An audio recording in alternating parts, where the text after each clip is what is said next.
wa kaunti hii ya Marsabit. Wama adraka ma Marsabit.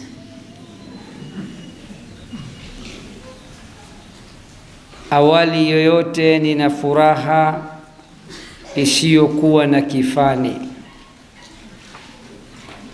kwani nakumbuka nilikuja katika kaunti hii takriban miaka 8 au 9 nyuma, na leo Allah subhanahu wa ta'ala ametuleta tena, alhamdulillah. Na namuomba Allah subhanahu wa ta'ala atukutanishe mara kwa mara kwa ajili ya kukumbushana dini yake.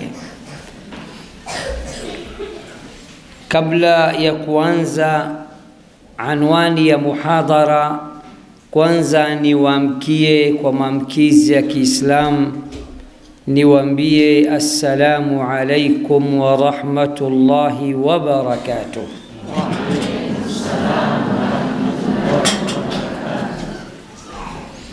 Anwani ya muhadhara wetu inasema,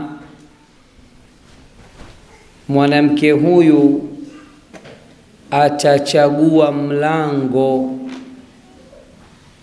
anaoutaka kuingia peponi.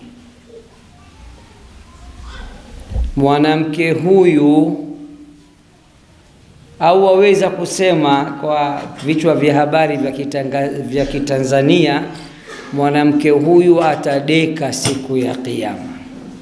Kudeka mnajua?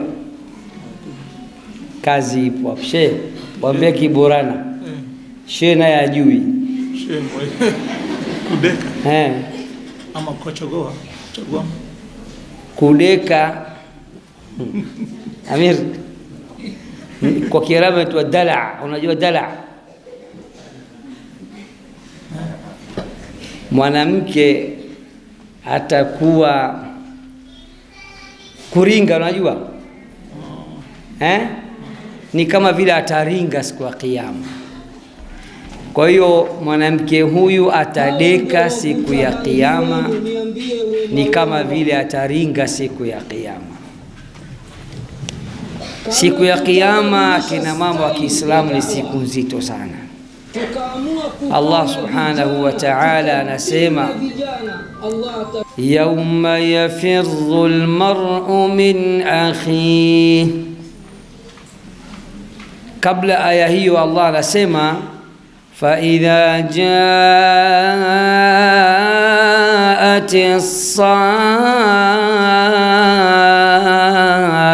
as-sakha, Kiyama itakaposimama. Yawma yafirru almar'u min akhihi, siku hiyo mtu atamkimbia ndugu yake, wa ummihi wa abihi, siku hiyo mtu atamkimbia baba yake na mama yake. Likulli imri'in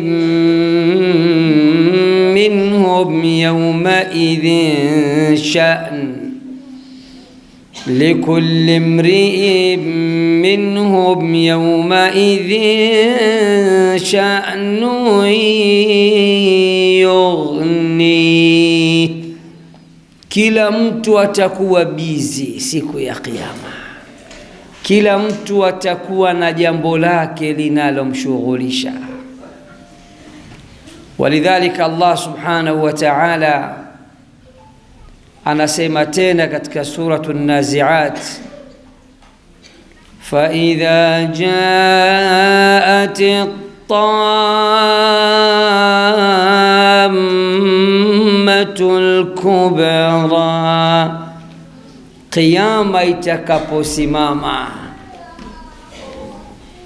Yawma idhin yatadhakkaru al-insanu wa anna lahu dhikra, siku hiyo mwanadamu atakumbuka kila alichokifanya na ukumbusho hautomsaidia chochote.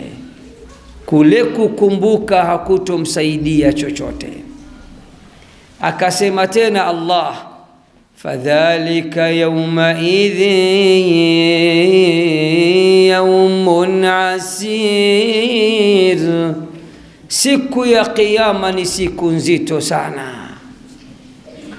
Sasa siku ya Kiyama ni mwanamke gani atakuja huku anadeka, huku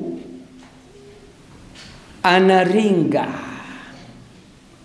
anakuja hana wasiwasi, hana hofu, hana huzuni? Mwanamke gani? Mtume Muhammad sallallahu alaihi wasallam, kama ilivyokuja katika hadithi iliyo sahihi aliyoipokea al-Imam Ahmad na al-Imam Ibn Hibban, anatuambia, sikilizeni vizuri sana, idha sallatil mar'atu khamsaha, mwanamke atakaposwali sala tano. Sala ziko ngapi?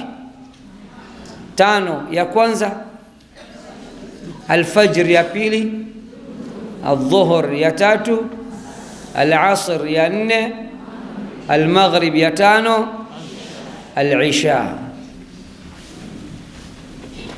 Idha sallatil mar'atu khamsaha, mwanamke akiswali sala tano, haachi kuswali, na akiacha kuswali atakuwa ni mgonjwa, ugonjwa ule unaomfanya asiswali. Jambo la kwanza. Jambo la pili, wasamat shahraha, na mwanamke akifunga mwezi mtukufu wa Ramadhan, haachi kufunga, na akiacha kufunga basi ujue amepata dharura, amepata ugonjwa, ugonjwa uliomzuia asiweze kufunga. Jambo la tatu, wahafidhat farjaha, na akahifadhi aura yake, utupu wake, hafanyi zina. Jambo la nne, wa ata'at zawjaha, na akamtii mume wake. Qila laha, ataambiwa siku ya Kiyama, udkhulil jannata min ayi abwabiha thamaniyati shi'ti, ingia peponi kwa kudeka, kwa kuringa, kwa raha zako, tena chagua mwenyewe mlango gani unataka kuingilia peponi. Mwanamke akifanya mambo manne, atakuja siku ya Kiyama anaringa, anatamba, anadeka, anajiachia. Ataambiwa janna ina milango minane. Janna ina milango mingapi? Ina milango minane. Yeye atakuwa ana choice, ana khiari, achague, nasema niingie, nipitie mlango huu, hapana, nataka mlango huu. Ndio kuringa, ndio kudeka. Mwanamke akifanya mambo mangapi siku ya Kiyama atakuja kudeka? Manne. Jambo la kwanza, idha sallatil mar'atu khamsaha, mwanamke akishika ibada, akashika sala tano. As-salah hiya ahammu arkani al-islami al-khamsa, sala ni nguzo muhimu katika nguzo tano za Uislamu. As-salah hiya ummul ibadat, Salah ndiyo mama wa ibada zote. As-salatu hiya ar-ruknu al-wahidu alladhi lam yunzilhu Allahu ta'ala min fawqi sab'i samawat, innama rafa'a nabiyyahu Muhammadan sallallahu alayhi wa sallama ila fawqi sab'i samawat liyastalimaha huwa binafsihi biyadaihi. Salah ndio ibada pekee Allah hakuishusha. Mnajua hilo? Siyam, saumu Ramadhan, Allah kaishusha, kaileta amri ya watu kufunga Ramadhan, Allah kaishusha, ya ayyuhalladhina amanu kutiba alaikumus siyam. Amri imeshuka kwa Jibril. Jibril ameleta oda kwamba sasa we Muhammad na umma wako, oda hii ya Allah, fungeni Ramadhan. Zaka imekuja kwa njia ya Jibril. Hajj imekuja kwa njia ya Jibril. Ibada zote zimekuja kwa njia ya kushushwa na Jibril, kasoro salah. Allah alipotaka kuleta salah kina mama wa Marsabit, Allah alifanya nini? Alimwambia Jibril, nenda kamwambia Muhammad waswali salah. Alifanya nini? Alimwita nani? Mtume Muhammad sallallahu alaihi wasallam. Amemwita wapi? Marsabit. Wapi? Fi samaa, mbinguni. Hamjui Isra na Mi'raj? Hamjui? Simshasikia kwamba Mtume sallallahu alaihi wasallam amesafiri kwenda wapi? Isra na Mi'raj, kenda mbinguni. Unadhani kule ameenda kufanya nini? Tua. Ameenda kufanya nini? Allah amemwita. Alimuona Allah? Hajamuona? Hajamuona. Aisha alimuuliza, hal raaita rabbak, je umemwona Mola wako? Akasema, nurun anna arahu, ni nuru tupu, nimeshindwa kumwona. Allah kamwita Muhammad sallallahu alayhi wasallam, kamwambia Muhammad, nimekuita na kupa salah. Unajua alimpa sala ngapi? Ngapi? Takbir. Wa mama wa Marsabit, hongereni, mko vizuri, mashaallah, tabarakallah. Amir, takbir. Allahu akbar. Wa mama wako vizuri bwana. Alimpa sala ngapi? 50. Tungeweza hiyo sala 5 tu. Kuna wengine taaban, hawezi kuswali. Taabanin, hawawezi kabisa, hawana imani ya kuswali. Rasulullah ameshuka na swala 50. Ni oda, ni masulia amepewa. Amekutana na nabii nani? Allahu akbar, Musa alayhi salam. Akamwambia Muhammad, umeitiwa nini? Allah amekuita, amekuambia nini? Akasema, Allah ameniita, amenipa sala 50. Musa akamwambia Muhammad, irji. Musa akamwambia Muhammad, irji ila rabbika fas'alhu takhfifa, rudi tena kwa Mola wako muombe akupe nini? Takhfif, apunguze. Hawawezi umma wako, sala 50 ni nyingi. Mtume amekwenda, ya Rabbi, naomba takhfif, nipunguzie, sala 50 ni nyingi.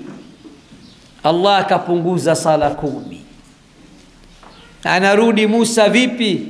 Asema Allah amepunguza 10, imebaki ngapi? 40. Mashaallah, hata Kiswahili wanajua.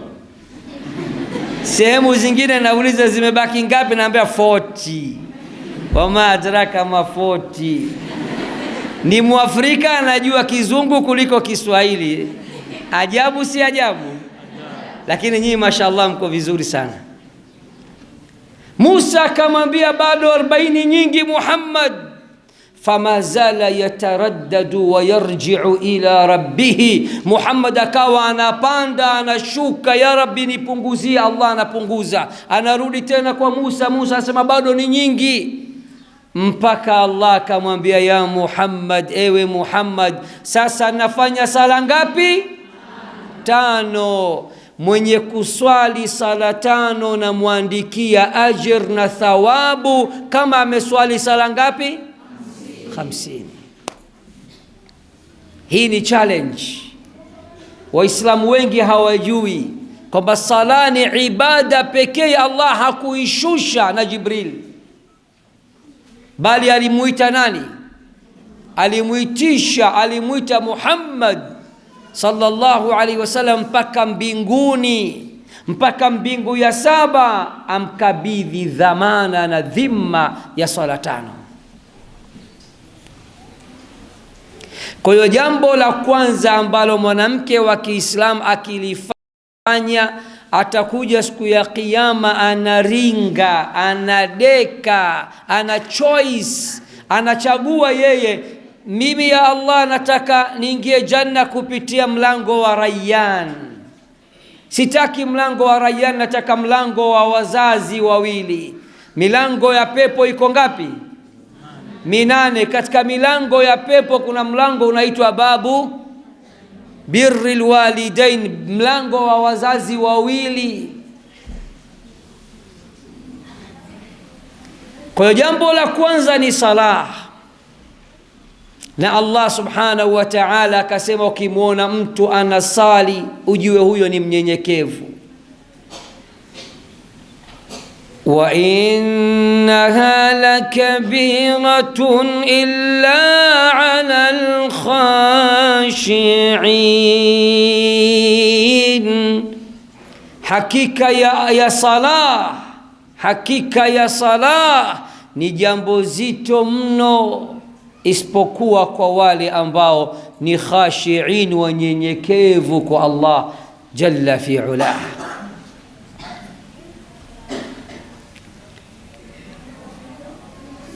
Salah, Mtume Muhammad sallallahu alaihi wasallam anaambiwa ndani ya Qur'an aamrishe familia yake kushika salah. Wa'mur ahlaka bis-salati wastabir 'alayha.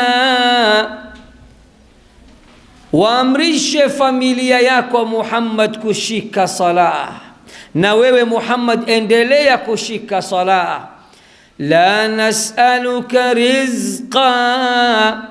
Allah anamwambia mimi sihitaji riziki kutoka kwenu.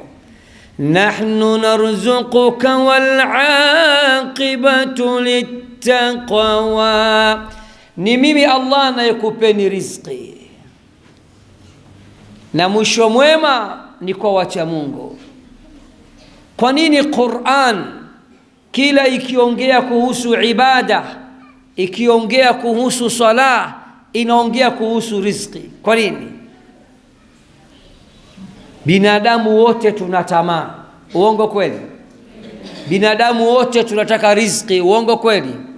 Binadamu wote tunataka pesa, uongo kweli?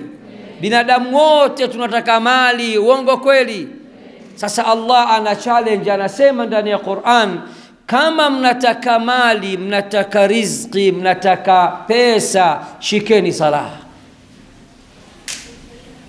Katika suratu Adh-Dhariyat Allah anasemaje? Kwa nini ametuumba sisi? Wama khalaqatul jinna wal insa illa liya'budun. Na wala sikuumba majini na binadamu isipokuwa waniabudu mimi Allah. Sisi tumeletwa duniani kuja kufanya nini? Kuja kusherekea New Year. Kuja kufanyaje? Kuja kufanya ibada. Sikuumba majini na wanadamu isipokuwa waje waniabudu mimi tu. ma uridu minhum min rizqi wa ma uridu an yut'imun, sihitaji kutoka kwao riziki wala sihitaji kutoka kwao wanilishe. Allah anakula, Allah anahitaji kula, anahitaji kunywa, anahitaji kulala. Allah ametakasika na vitu vyote hivyo.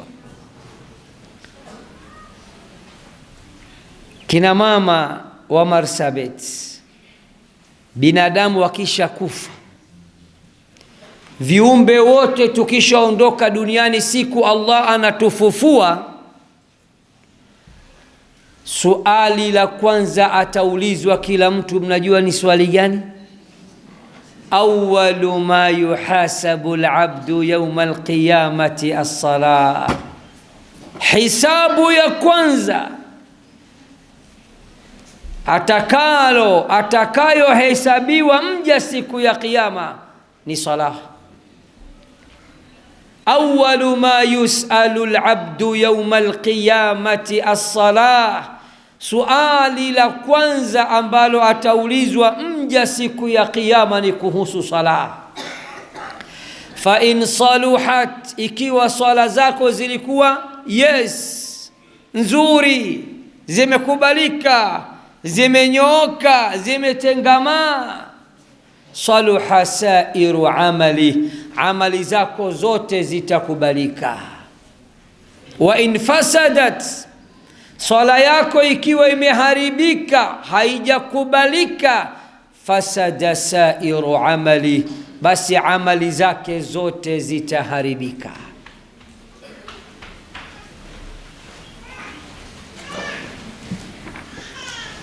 Na kama mtu amekufa hali ya kuwa haswali sala 5, ataenda wapi? Ataenda wapi? Si motoni? Si Allah kasema katika suratu Al-Muddathir, kasema nini? Kullu nafsin bima kasabat rahina,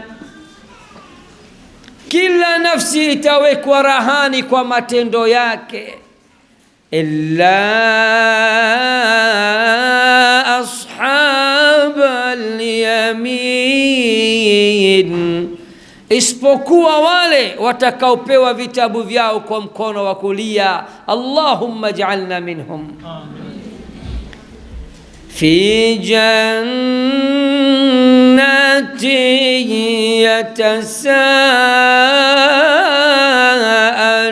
yatasaalun, wakiwa katika pepo, watu wa peponi watakuwa wanaulizana na watu wa motoni, anil mujrimina ma salakakum fi saqar.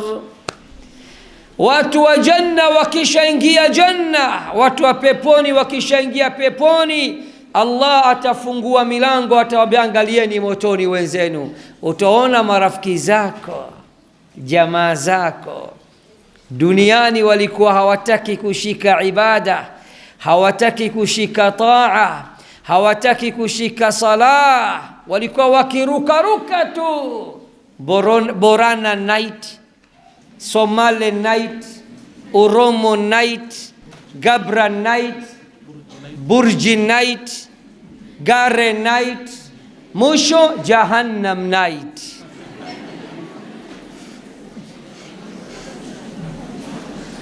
Subhanallah, subhanallah. Wataulizwa watu wa motoni, watu wa peponi watawaenjoy watu wa peponi, watu wa peponi, watu wa peponi watawaenjoy watu wa motoni. Vipi wewe, mbona kwa motoni sisi wenzako tunakula raha mashaallah?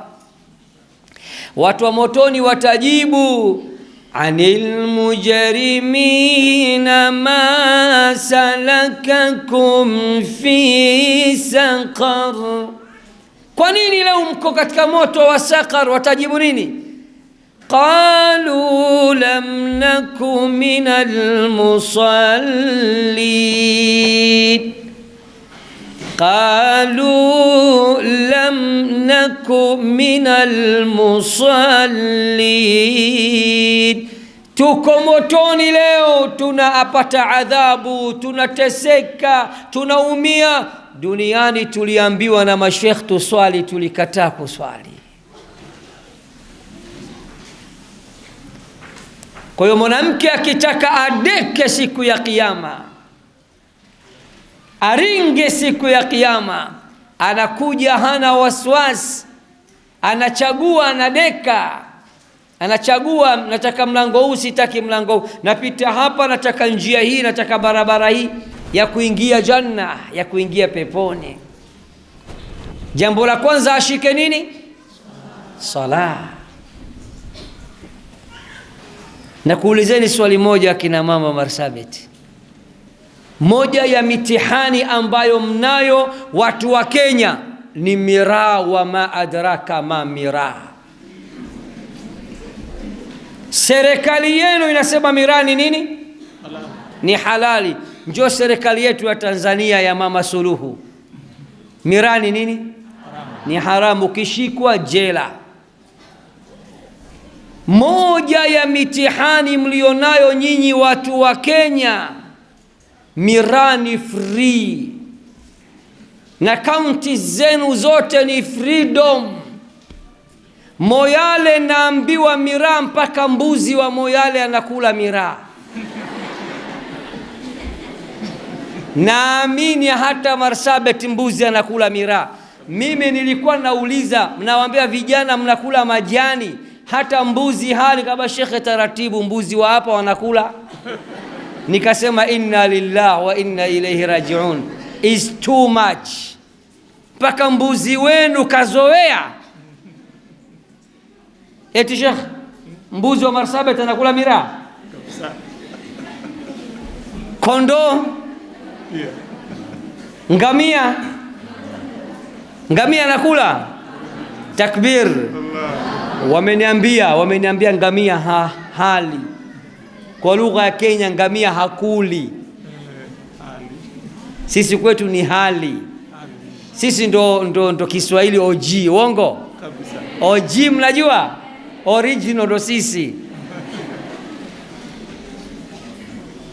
Moja ya mitihani, kama mbuzi anakula miraa, mbuzi wa Kenya, kama mbuzi wa Kenya anakula miraa, kondoo wa Kenya anakula miraa, wanawake wa Kenya wanakula miraa, hawali miraa?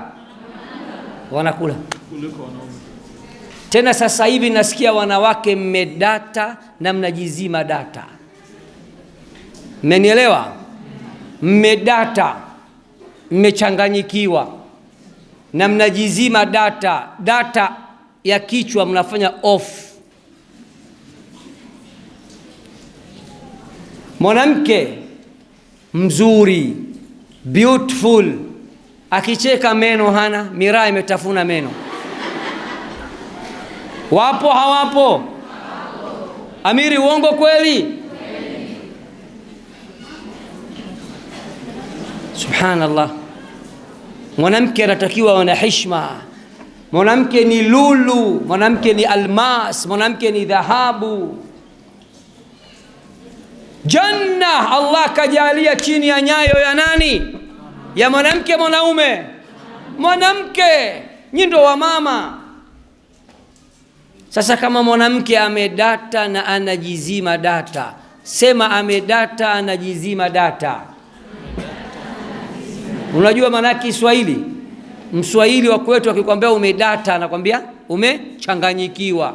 Unajizima data maana yake simu yako ukiweka data off unapata internet. Na wanawake wengine wanaweka data ya kichwa wanaweka off. Ataelewa kitu? Hawezi kuelewa kitu.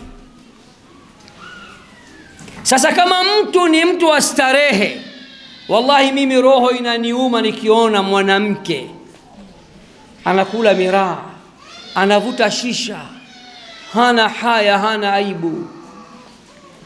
Unajua mwanaume, sikizeni vizuri kina mama wa Marsabit, mwanaume leo akivuta sigara, akavuta shisha, akala miraa, akaja kutubu akaacha, heshima yake inarudi hairudi? Lakini mwanamke ukila miraa, unavuta shisha, unarukaruka night club, hata ukija kutubu ukaacha, watu bado hawakuamini. Usiowe yule 2020 alikuwa anakula miraa, watu wanakuogopa. Heshima yako yote umeharibu.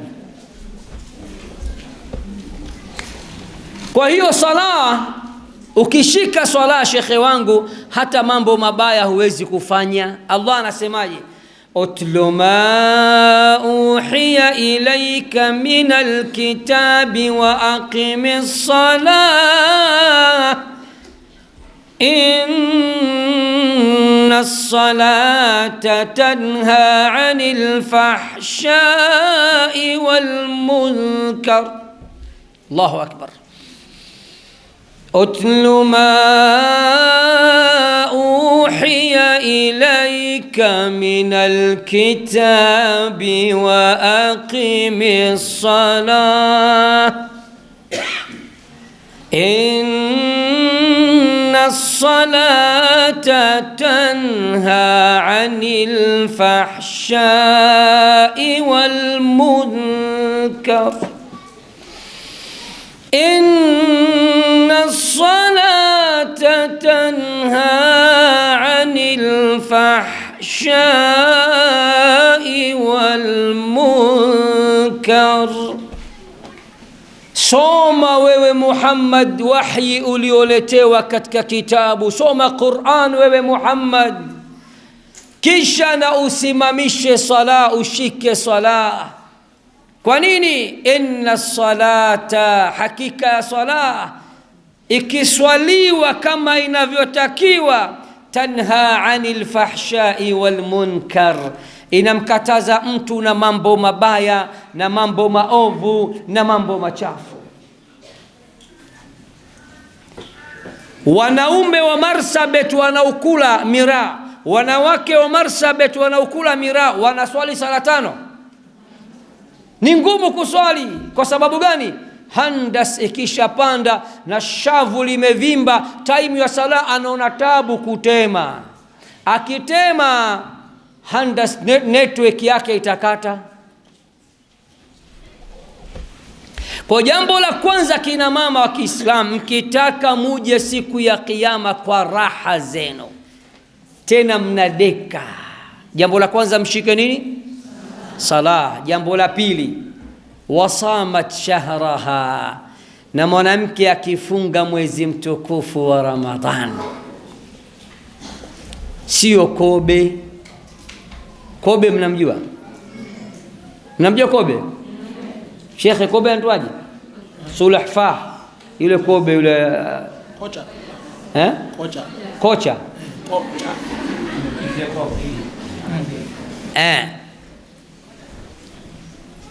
Akafunga mwezi mtukufu wa Ramadhani.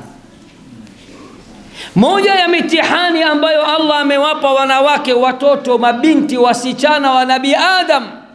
Nyinyi wasichana wa Nabii Adam, si wasichana wa Nabii Adam? Nyinyi si mabinti wa Nabii Adam, sio mabinti wa Nabii Adam? Si Nabii Adam baba yenu? Si sote baba yetu Nabii Adam? Allah amemuumba mwanamke, kila mwezi lazima atapata hedhi. Ramadhan ikiingia, si wanawake wote wanaweza funga mwezi mzima. Uongo kweli? Wengine katikati ya safari anapata hedhi. Allah amesema nini? Ukipata hedhi usifunge na usiswali. Lakini Ramadhani ikiisha, mnatakiwa mfanye nini? Muje mulipe, sio? Kuna wanawake wana madeni sugu ya Allah, hawalipi deni za Allah za funga. Mwanamke mmoja amekuja kwa Mtume Muhammad sallallahu alaihi wasallam akamwambia, Rasulullah, inna ummi matat, mama yangu mzazi amefariki, amekufa. Wa alaiha sawmu shahrin, ana deni la mwezi mzima wa Ramadhan, anadaiwa mwezi mzima. Afa asumu anha, je nimlipie deni lake la funga?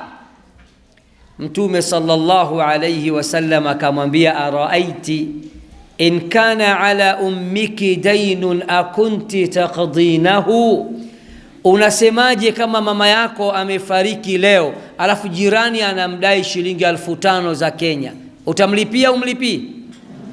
Lazima utafight, utalipa. Uongo kweli? Sasa akamwambia kama mama yako atakuwa anadaiwa pesa na watu, amefariki, ana madeni ya marafiki zake, je, utamlipia? Akasema naam, nitalipa haraka. Mtume akamwambia fadainullahi ahaqqu an yuqda, basi deni la Allah, deni la Ramadhan ina haki zaidi kulipwa. Wanawake wangapi mpaka sasa hivi wanadaiwa? Si wengi. Ramadhani imebaki miezi mingapi? Si mmoja tu. Hii si Rajab. Baada ya Rajab nini? Baada ya Shaaban nini? Allah, nakuomba kwa rahma zako na baraka zako tufikishe Ramadhan salama salmin, tukiwa na siha na afya njema, tukiwa wazima, tuna nguvu, tufunge vizuri Ramadhan na tuamke vizuri qiyam. Amin ya rabbal alamin. Sasa unatakiwa wewe ulipe madeni haraka sana. Jambo la pili, mwanamke akishika atakwenda siku ya kiyama kwa kudeka, kwa raha zake, akifunga mwezi mtukufu wa Ramadhan. Na wakati wafunga akigonjeka, akapata ugonjwa, akapata maradhi, akapata homa au akapata hedhi, anaambiwa ale mchana wa Ramadhan, akule mchana wa Ramadhan. Baada ya Ramadhan anaambiwa afanye nini? Lazima aje alipe. Yani kuna watu hawana haya, Allah anawadai. Yani Allah aliyekuumba anakudai, alafu umekaa kimya, huna wasiwasi.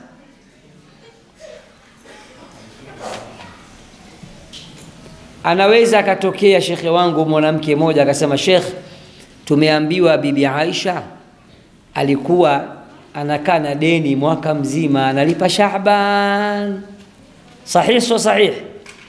Ni kweli bibi Aisha alikuwa analipa madeni ya Ramadhani, alikuwa analipa Shaaban. Yani Ramadhani imebaki 1 month, au sio? Mwezi mmoja, sio? Swali sasa nakuuliza, hiyo ni sahih, ni kweli?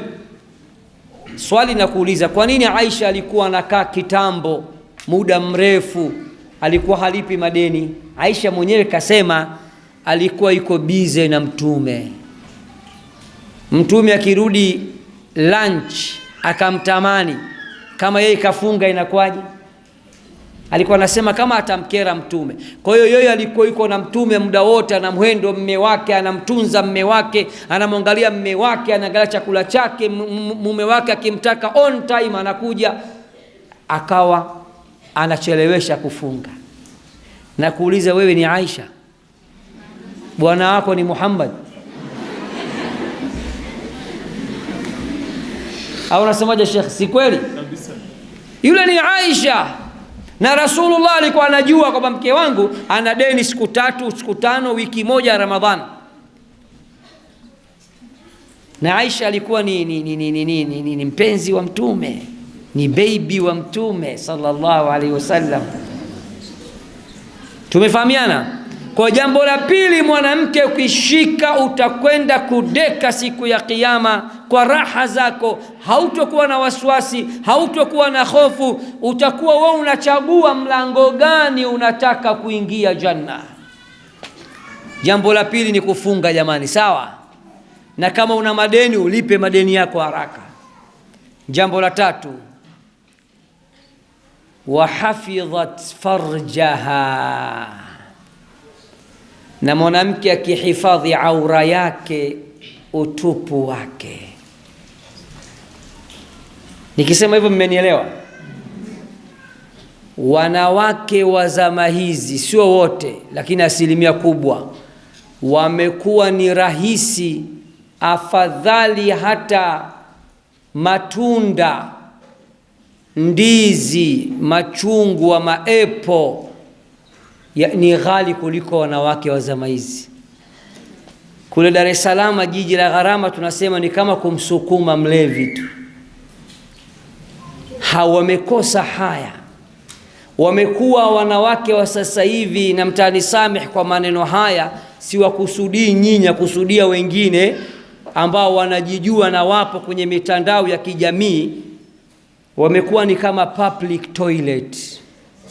Public toilet, si kila mtu anaingia, si kila mtu anakaa, si kila mtu anafanya mambo yake kisha anaondoka. Wamekuwa kama public toilet. Public toilet, choo cha jamii. Subhanallah.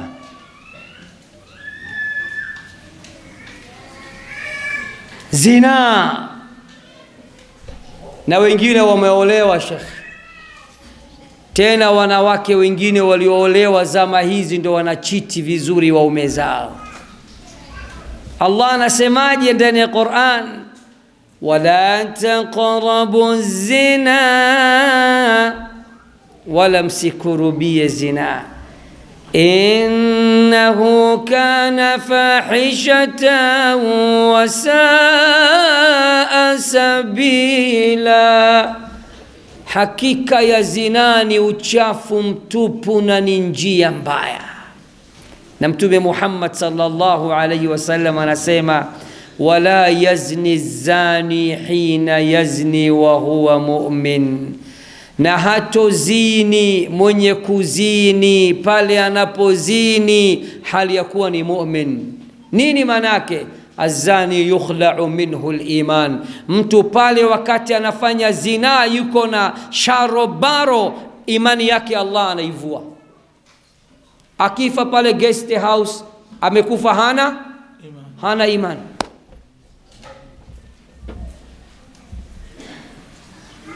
Subhanallah. Na zina ni dhambi ya tatu kwa ukubwa mbele ya Allah. Dhambi ya kwanza mbele ya Allah ni dhambi gani? Shirki. Dhambi ya pili kuua. Dhambi ya tatu zina. Tupe aya Sheikh, Suratul Furqan. والذين لا يدعون مع الله إلها آخر, shirkio, wale ambao hawamuombi Allah na Mungu mwingine, hawamshirikishi Allah na Mungu mwingine. Wala yaqtuluna an-nafsa allati harrama Allahu illa bilhaqq, hawaui. Dhambi ya pili. Dhambi ya tatu, wala yaznun, na wala hawazini. وَمَنْ يَفْعَلْ ذَلِكَ يَلْقَى أَثَامًا, mwenye kufanya madhambi haya matatu, akafanya shirki au akaua au akazini, hakika atapata madhambi makubwa sana. يُضَاعَفْ لَهُ الْعَذَابُ يَوْمَ الْقِيَامَةِ, siku ya kiyama ataadhibiwa mara mbili, si mara moja, mara mbili. Wa yakhlud fihi muhana, na atatupwa katika moto wa jahannam milele na milele, huku akiwa amedhalilika.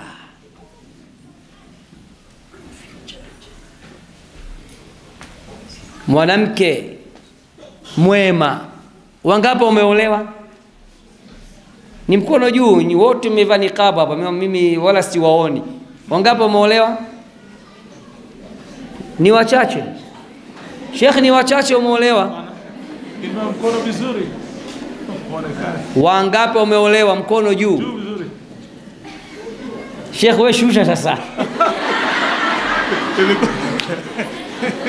Sheikh anawaelekeza, anakwambia nifanyeni hivi, na yeye anafanya hivi, na kamera anamchukua. Wangapi umeolewa? Na Sheikh mkono wake juu.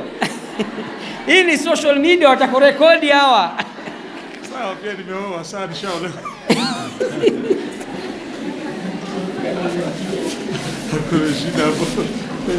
Allah subhanahu wa ta'ala ndani ya Qur'an Suratun Nisa anasema wanawake wema wana sifa mbili. Sikilizeni vizuri.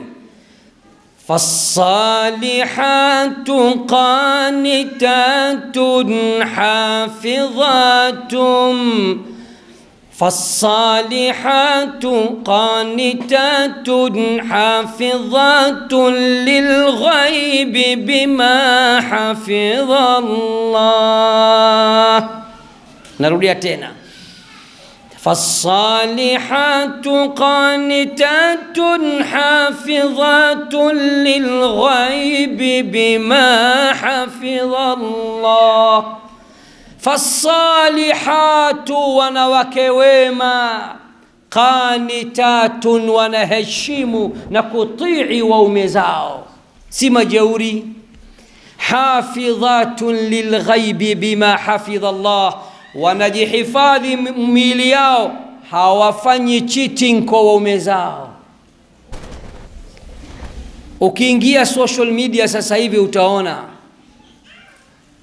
mwanaume amesafiri maskini, anahangaika na mabarabara, anaendesha semi trailer from Kenya to Congo, Rwanda, Burundi.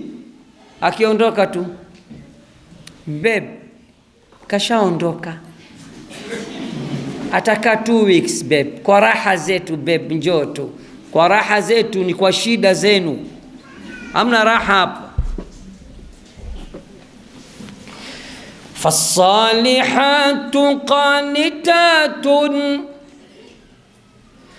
فالصالحات قانتات حافظات للغيب بما حفظ الله.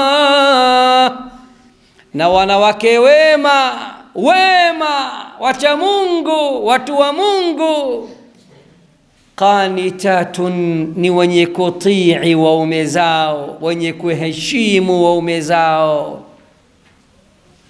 Hafidhatun lilghaibi bima hafidha Allah, wanahifadhi sum'a, hishma ya waume zao na hishma zao pindi waume zao wanapokuwa wamesafiri, kwa sababu Allah ndiye aliyewaambia wajihifadhi. Kina mama, mimi ni nani? Mwanaume, mwanamke? Si wanaume tunajuana? Si kule Tanzania tunasema Waarabu wa Pemba wajuana kwa vilemba? Na wajua tunajuana. Wanaume sisi ni waongo. Asikuharibie imani yako, asikuharibie dini yako. Wallahi mimi nakupenda, muongo. Mimi siwezi kula na kufa na njaa, mambe kufa.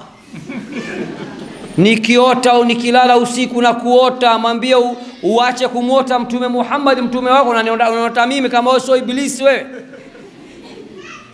Babe, nikinywa maji na kuona kwenye maji, wallahi wewe unakubali? I thank you. Wewe unakubali? Kweli wewe unakaa kwenye maji? Wewe unakaa kwenye maji?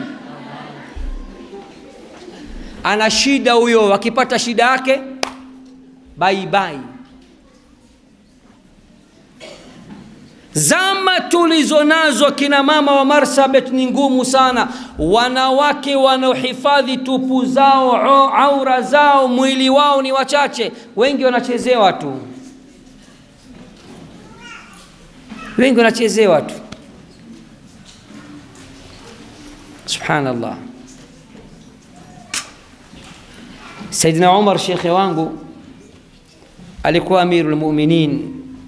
Siku moja, sikizeni kisa hicho, na namomba Allah subhanahu wa ta'ala kisa mukielewe vizuri Kiswahili changu, sababu wa Kenya nyinyi Kiswahili kidogo ni tabu, nyinyi mnajua sana Kizungu. Yes, no, mzungu kala fenesi.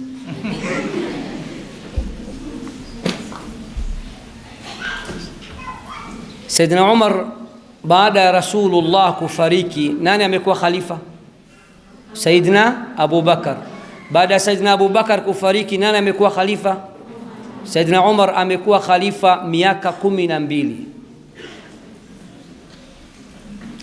Anatembea usiku, anapita kwenye barabara, kwenye mitaa, anasikiliza nani mtu ana shida, nani raia wake anailalamika. Akasikia mwanamke mmoja ameolewa, bwana wake hayupo miaka mingi. mume wake kasafiri miaka mingi, akasema tatawala hadha al-lailu waswadda jawanibuhu wa araqani idh la khalila ula'ibuhu fawallahi lawla Allahu la rabba ghayruhu lazuzzi'a min hadha as-sariri jawanibuhu lakinna rabbi wal hayaa yakuffuni wa ukrimu ba'li an tuta marakibuhu. Mama anaimba mashairi usiku peke yake kwenye bedroom yake, anasema tatawala hadha al-lailu waswadda jawanibuhu, usiku umekuwa mrefu, asubuhi bado hauingii tu, kiza kimekuwa totoro, hamna taa. Wa araqani, usingizi sina, silali mimi. Kwa nini?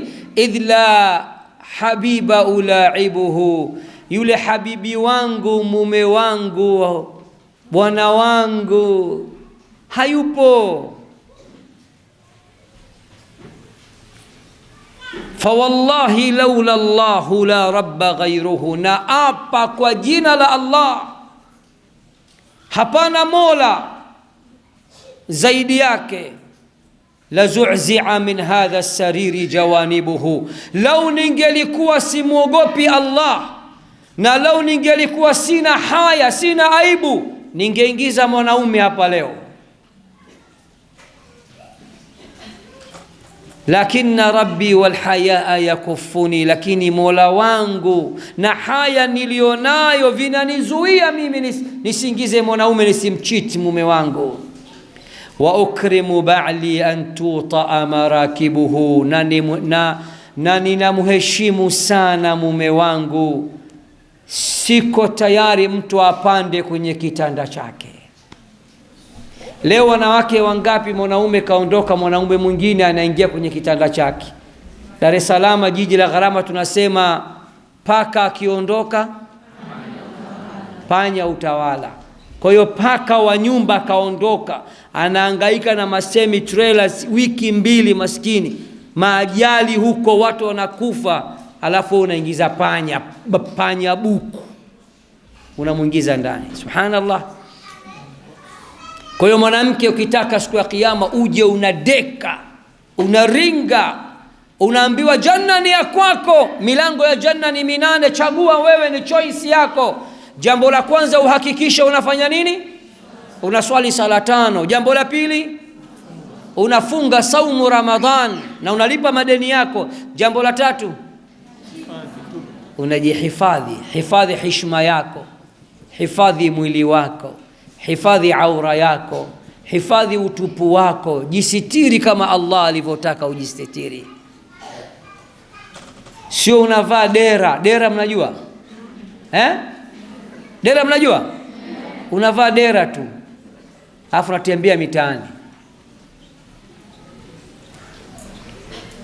Allah subhanahu wa ta'ala alimwambia Mtume Muhammad sallallahu alayhi wasallam ndani ya suratul Ahzab, ya ayyuhan nabiyyu qul li azwajika wa banatika wa nisa'il mu'minin, ewe Nabii Muhammad, semeni sallallahu alayhi wasallam,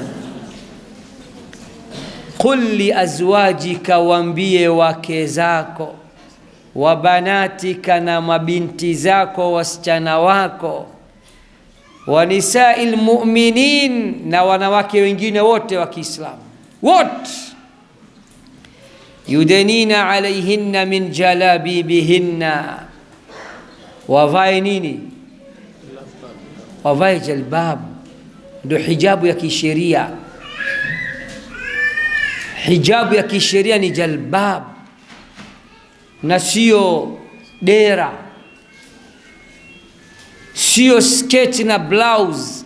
Hiyo ni ya kuvaa nyumbani. Jambo la tatu, mwanamke ajisitiri na ajihifadhi, na time imeenda sana, namaliza na jambo la 4. wa ata'at zawjaha, na mwanamke akimtii mume wake. Kutii mume, mnajua, mimi najua jambo moja, na kama nasema uongo sema shekhe wa Tanzania wametuambia uongo. Mimi najua jambo moja. Mnajua jambo gani? Wanaume wengi sasa hivi ni mapasua vichwa. Uongo kweli? Ni wakorofi. Uongo kweli? Hawajui kutunza familia zao. Uongo kweli? Hawajui kulea. Uongo kweli? Wanawake wengi sasa hivi ndo wanahangaika kutafuta maisha. Mwanamke shekhe ni boss, mwanamke ni queen, mwanamke ni malikia, anatakiwa akae ndani muda wote, masaa 24. Mwanamke anatakiwa anameremeta, anasubiri bwana harusi wake, hafanyi kazi, alafu bwana yeye ndo haangaike, apeleke matumizi yote, apeleke kila kitu nyumbani, kusiwe na shida. Lakini wanaume wa sasa hivi, wanaume wa night club, wanaume wa shisha, wanaume wa miraa, wanaume wa kuvuta bangi, wanaume wa kula drugs, wanaume wa kuchukua kurukaruka. Mwanamke wa nje yuko tayari amtongoze, ampe mapesa chungu mzima, bibi yake na jalbab miaka 20 hajambadilishia. Uongo kweli? Pamoja na hayo, Mtume Muhammad sallallahu alaihi wasallam anakuambia wewe jivue dhima. Wewe upande wako hakikisha huna makosa, abaki yeye na makosa, alafu akhera atakwenda kuadhibiwa. Kafa bil mar'i ithman an yudayya man yaulu, yatosha mtu kupata madhambi ikiwa atatelekeza familia yake, hana habari na familia yake, haitunzi familia yake, hailishi familia yake, haivishi familia yake, haisimamii familia yake. Usione kwamba kesi itapita tu. Siku ya kiyama kuna kesi. Wanaume wote waliotelekeza wake zao watasimamishwa katika koti ya Allah subhanahu wa ta'ala, na wataambiwa, kwa nini wewe ulichukua binti wa watu, msichana wa watu, mwanamke wa watu, alafu ulikuwa unamshindisha na njaa, ulikuwa hutafuti riziki. Lakini nyinyi mmeambiwa ili upate janna lazima umtii mume wako. Jambo la 4, wa ata'at ba'laha, mwanamke amtii mume wake. Akifanya haya manne, idha sallatil mar'atu khamsaha, mwanamke akiswali sala 5, wasamat farjaha, wasamat shahraha, na mwanamke akifunga saum, mwezi mtukufu wa Ramadhan, wahafidhat farjaha, na mwanamke akihifadhi nini? Uchi wake, aura yake, utupu wake, mwili wake, akawa ni mwaminifu, mcha Mungu, mwadilifu, anajihifadhi, hafanyi madhambi na maasi. Jambo la 4, wa ata'at zawjaha, na akamtii mume wake. Akifanya mambo manne tu atakuja kudeka siku ya kiyama.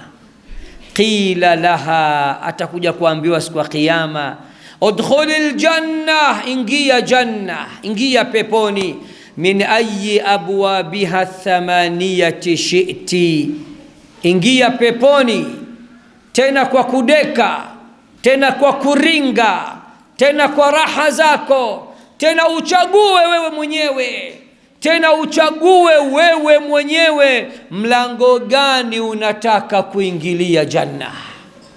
Mimi wakati naingia msikiti huu, msikiti una milango mingapi? Angalieni, fanya faster.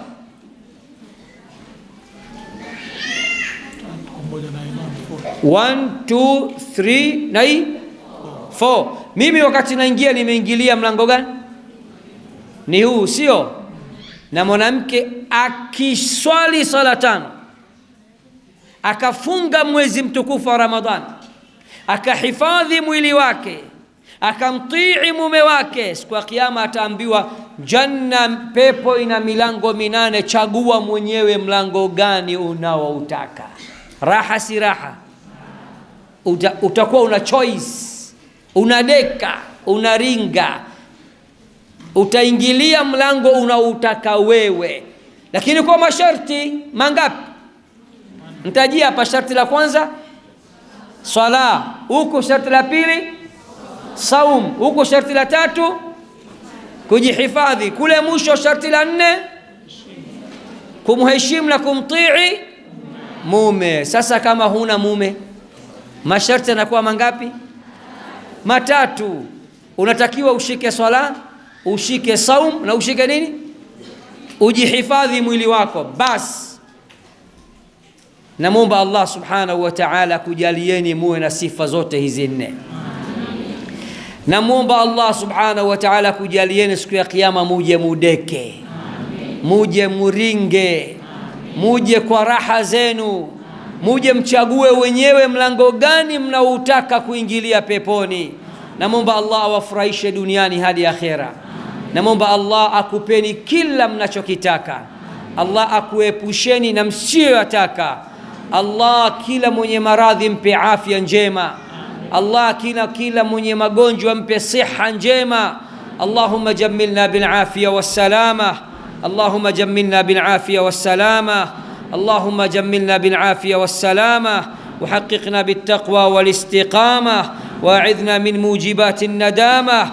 اللهم يا طبيبا بطبه يتداوى كل ذي سقم فنعم الطبيب. اللهم لقد عجز الطبيب فداونا. اللهم لقد عم الأمراض فنجنا.